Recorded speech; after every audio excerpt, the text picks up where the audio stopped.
আসসালামু আলাইকুম প্রিয় দর্শক বন্ধুরা, আশা করি সবাই ভালো আছেন। আইনে করে দোয়া শিবাতে আমিও ভালো আছি। তো বন্ধুরা, কাল যেটা ভিডিও আপলোড করেছিলাম, সেই ভিডিওর মধ্যে আপনাদেরকে আমি বলছিলাম যে পরবর্তী নতুন কিছু সবজি আনলে আপনাদের সামনে আমি সেই ভিডিওর মাধ্যমে আমি আপনাদেরকে দেখাবো। তো আজকে আবারও আমি নতুন সবজি আনলাম আপনাদেরকে দেখানোর জন্য। দেখেন অনেক সুন্দর সুন্দর সবজি আনছে, আমি আজকে প্যাকিং করে রাখছি, সব সবজি প্যাকিং করে রাখছি।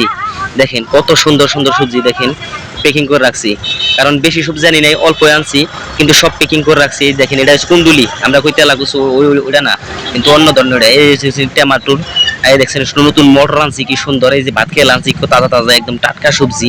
এই যে দেখেন ফুলকপি একদম টাটকা তাজা, না জানি এইমাত্র গাছের ছিঁড়ে নিয়েছে। এই যে বিন, ফেসবিন, এই যে সিম, এটা হচ্ছে গাজর, এটা হচ্ছে ভিন্ডি, ওইটা হচ্ছে পটল, ওইটা হচ্ছে স্কোয়াশ, ওইটা হচ্ছে ভুল ভুল মানে আমরা যেটাকে পুরকল, ওই যে বাগুন, লেসরা।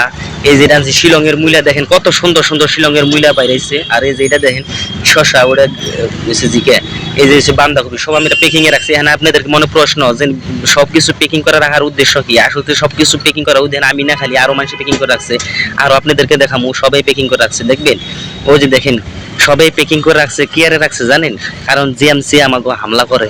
আমরা সকাল সকাল মালাই না, আমরা হাজাইতে পারি না, এরকম প্যাকিং করে রাখতে লাগে, কারণ কেয়ারে জিএমসি আমাকে বহুত হামলা করে। হামলা করলে মানে মাল সব নিয়ে যায়, একবার গাড়িতে উড়ে সব মাল নিয়ে যায়। আগেও কয়েকবার মাল নিয়ে গেছে, তার জন্য যতদিন বিজিবি সরকার থাকে ততদিন আমাকে জালে থাকবো। ভিডিওতে দেখা হবে ইনশাল্লাহ।